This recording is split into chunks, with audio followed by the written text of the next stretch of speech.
Saturday morning, I went in on a log pile. I'm going to finish up some light limb bucking and some what I refer to as scraps, and with the Casterman Timberpilot.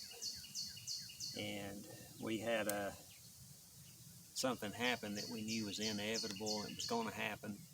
Most wood handles have a lifespan, and we found out what that was Saturday morning, and this happened.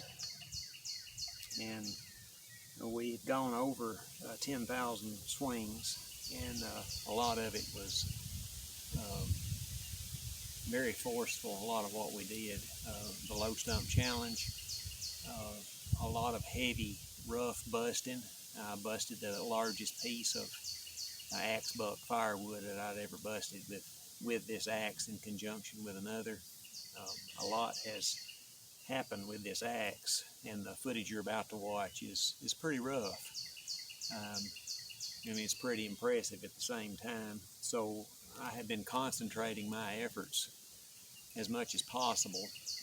I have mixed in some other axes, but I've been pushing this one to help with the research and development, and we've found the limits. We found the limits. We'll show you some close-ups and talk about a few things. This is a straight handle, straight ribbon handle, and this is the first one that I have broken. This is the original that's been in my possession this entire time. There is a playlist. I encourage you to watch that. And to talk about Casterman axes, we would be incomplete without talking about Tim Gent. Tim broke 4 curved handles for sure, possibly 5. And that information provided to me by Mr. Casterman. And Tim Gent has played a huge role in the research and development of this axe and the durability testing as well of the Casterman Timberpilot. That is, Tim Gent is an awesome axeman and has developed and proven and added to the data a huge amount of data with the Casterman Timberpilot, with what he's done in what I refer to as the Axe Underground, with the Axe Cordwood Challenge, with the Big Log Challenges, with the cords of firewood that he bucked, and many of us witnessed that. And he is declared as the man who has swung multiple high-end brands more than any other axeman in the world, period, declared that by those companies, by those makers. Tim Gent, the Appalachian axeman. So want to look up close at this particular axe. What is the significance of a 10,000 plus swing failure? What's the significance of that? I'm going to show you an axe that has less than 3,000 swings on it. The handle produced within very close proximity to my home and on multi-million-dollar machinery. And I will not name the manufacturer, the maker, but I will buy another one, don't misunderstand me. But the lifespan and the durability of the design and the methodology, the riving of and the selection of hickory wood by a craftsman that understands the guild, if you will, high understanding of the guild.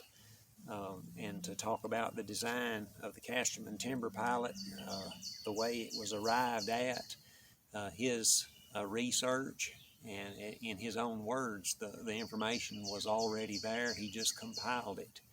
And then, of course, what we're doing here is the research and development, the data that is inarguable on many fronts, especially from a durability point of view and an effectiveness point of view. I kind of coined the phrase aesthetically pleasing yet brutally functional, and that it certainly is. Blood, sweat, and tears, broken bones by me personally, as well as many other whom I consider to be very competent axemen and very effective axemen. And it is not their words that tell me this, but the work that they produce, the axe chips produced, the cords of wood produced. and quantities that are beyond belief. If you don't watch it, you don't see it, you don't understand it. It's beyond belief what these men have done with their hands and with a tool, a hand tool. It's very impressive. So with everything that I have done here personally, Mr. Winston wanted me to speak to future customers as well as existing customers. Don't modify your axe. That will compromise your lifetime warranty.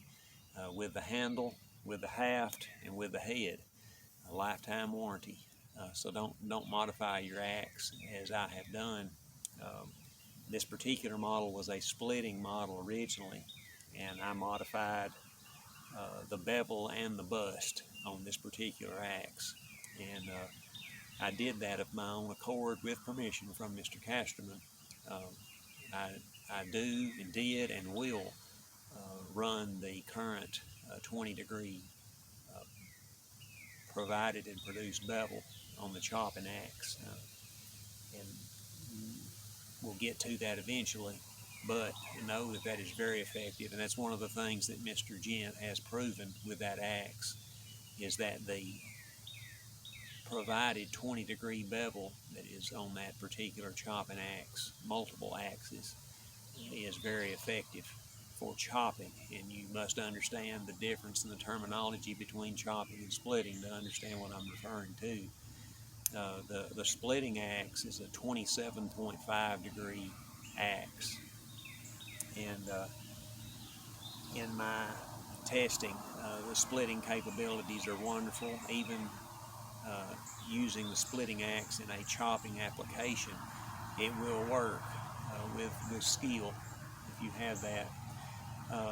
So we noticed the checking of this handle some time back, and we watched it. And with my axe maintenance, I give the axe a rub down after every session, and I consider a session 300 swings plus. If I get the axe wet, if it's in frozen conditions, changes in altitude, changes in temperature, changes in moisture, those are changes in which I would address the axe, let it acclimate, and give it an application of boiled linseed oil for its protection and for examination. A lot of times you'll notice things like a handle check when you examine an axe. So we'll look at some of that and talk about some of that now. So this handle here, in this area right here, we see a check, and that's been that way for years, and that's kind of the way that this one started. On the Timberpilot, I noticed it right in here, and I sent Mr. Winston a private video and let him know. I said, this is going to happen.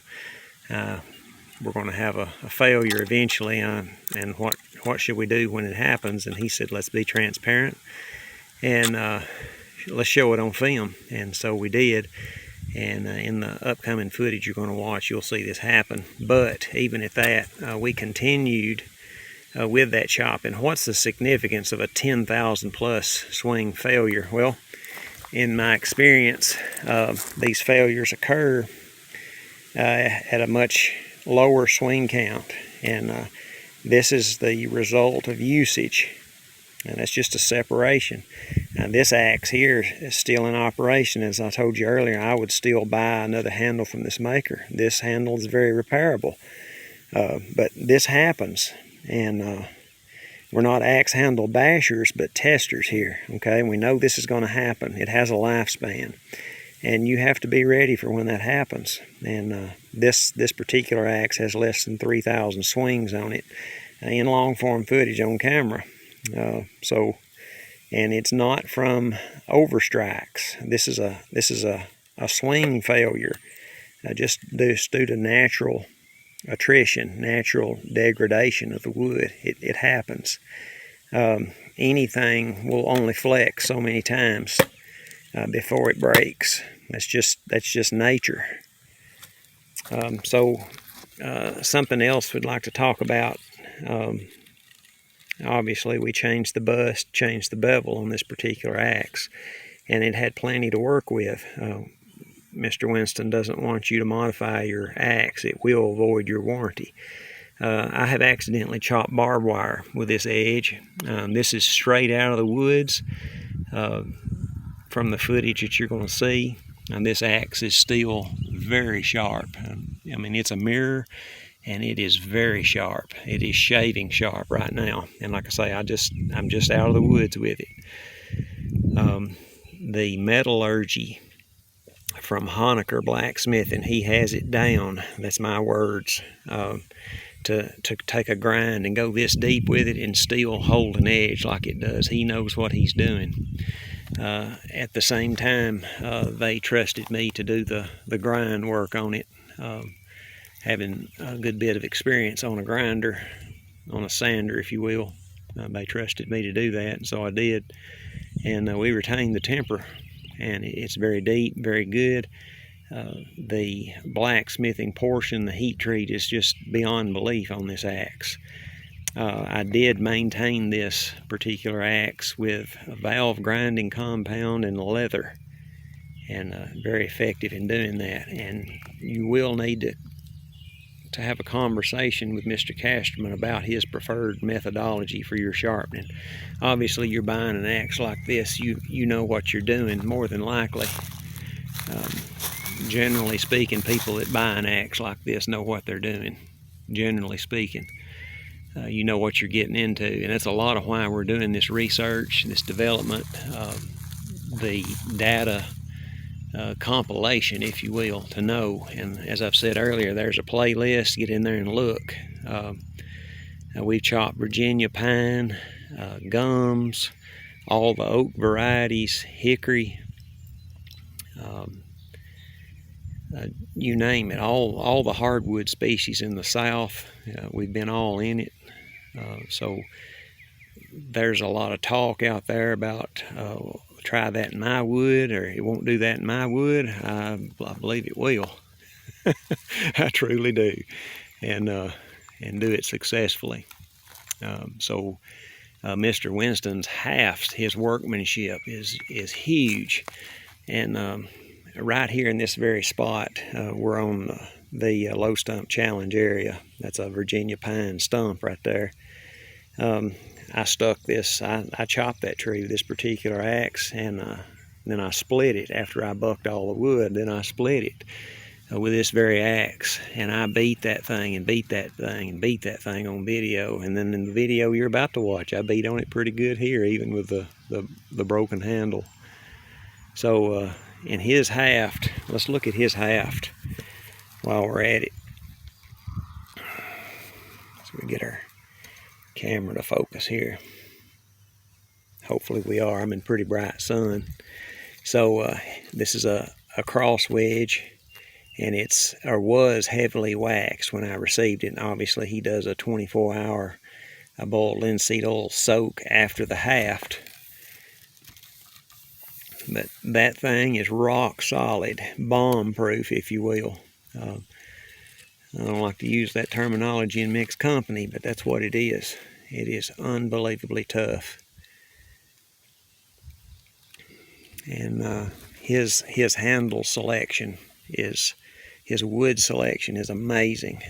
He's able to pick out a piece of wood that'll hold up like that. And that's not to say that everyone will be that way. I'm just saying he's proven to be able to do something like this. And like I say, I keep referencing Mr. Gent. There's also Tasman Kenny Fuller. Mr. Gent and I have, especially Mr. Gent, has really put down the swing count with this thing.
buck split.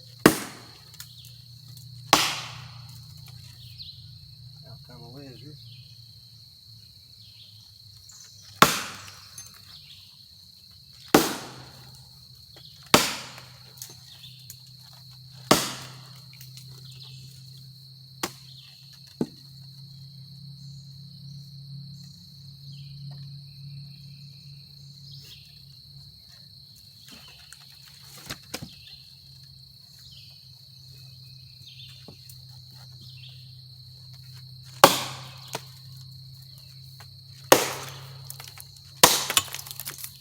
Buck split.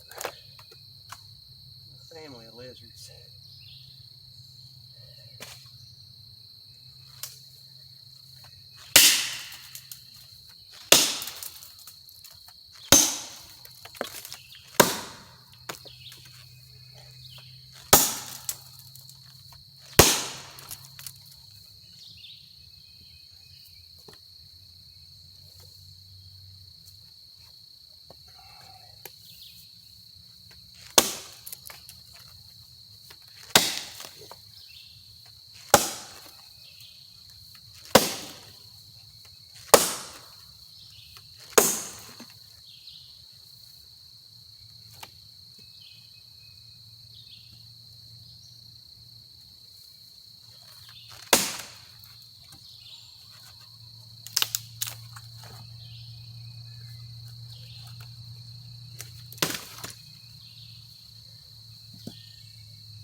So this is a crotch, real knotted piece.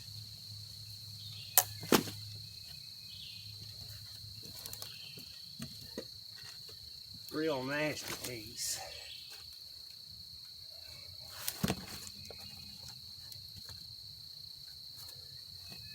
And this is the modified bust Casterman Timberpilot with a 20-degree bevel.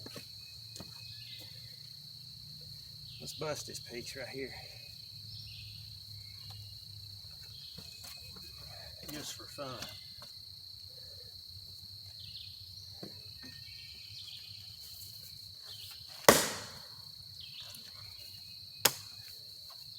Not too bad on the sticky.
Alright, Timberpilot has just come apart.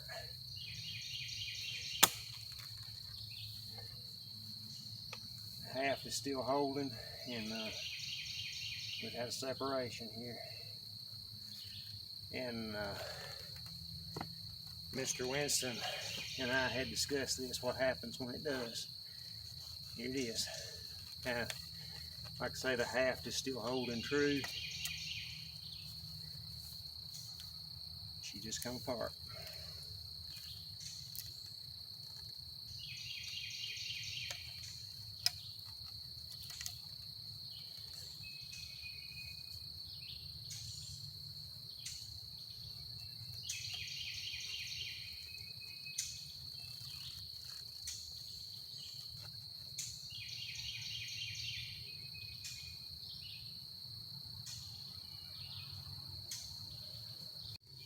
Alright, so I placed that piece in my bag, and we're going to go right on chopping. We'll be careful, but I'm going to go right on working on this pile.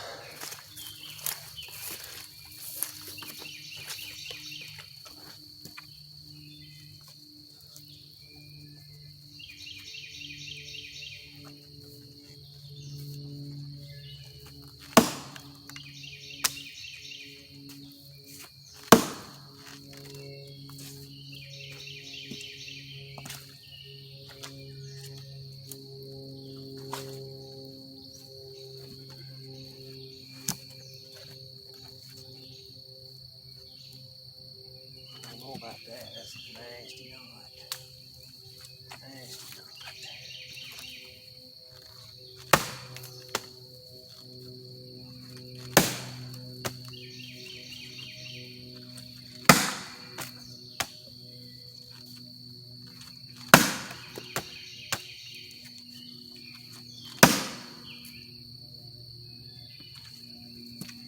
I'm going to move the camera, make sure you're on it so you see this. I think this is pretty good.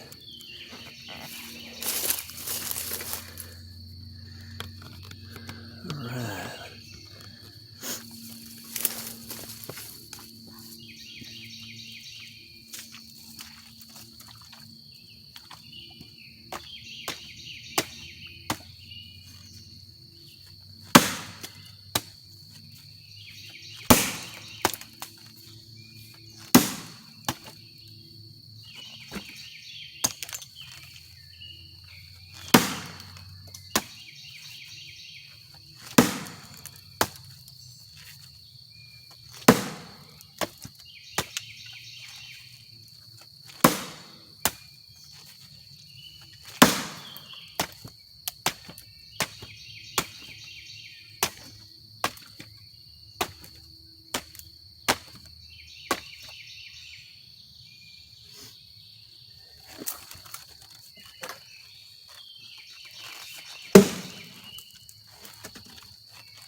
Okay.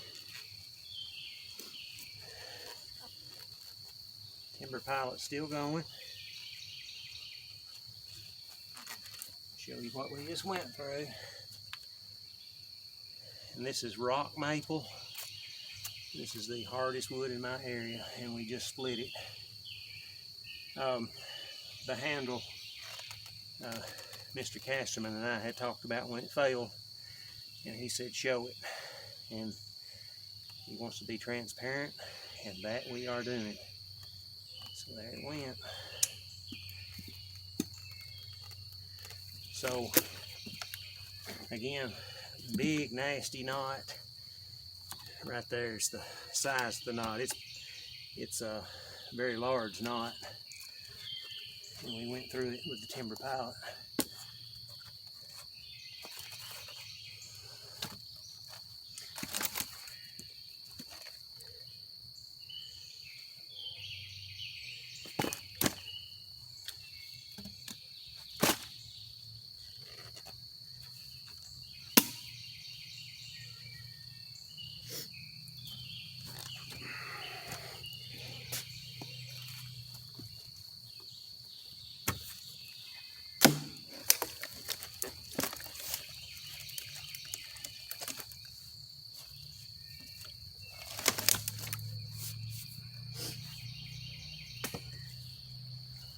See if we can get us another buck or two here before she's gone completely. Maybe.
Stay out of that mud.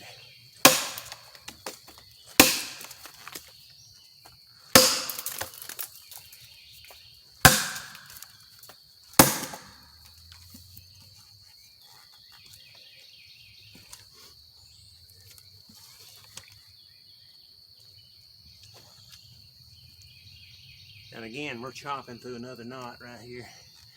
We're chopping it this time, not splitting it. Skip there.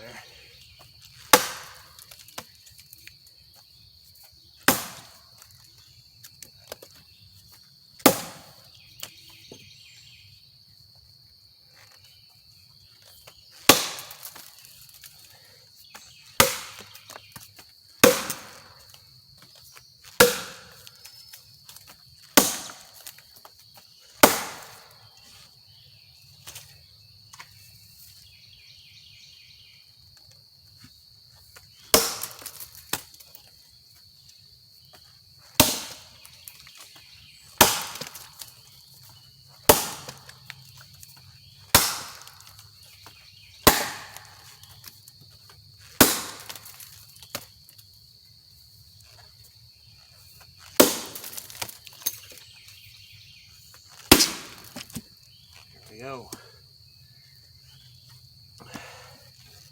Alright folks, for safety's sake, I'm going to say that that's the end, and we're going to officially retire this one. It's been an awesome ride, and I've accomplished a lot on a personal note with this axe, and I'm thankful to Mr. Casterman for allowing me to pilot it. And she's still holding. The haft is still strong. We just had a little bit of separation. awesome product, and I have been hard on this axe, and pushed it the best I can do it without being overly abusive, using it properly.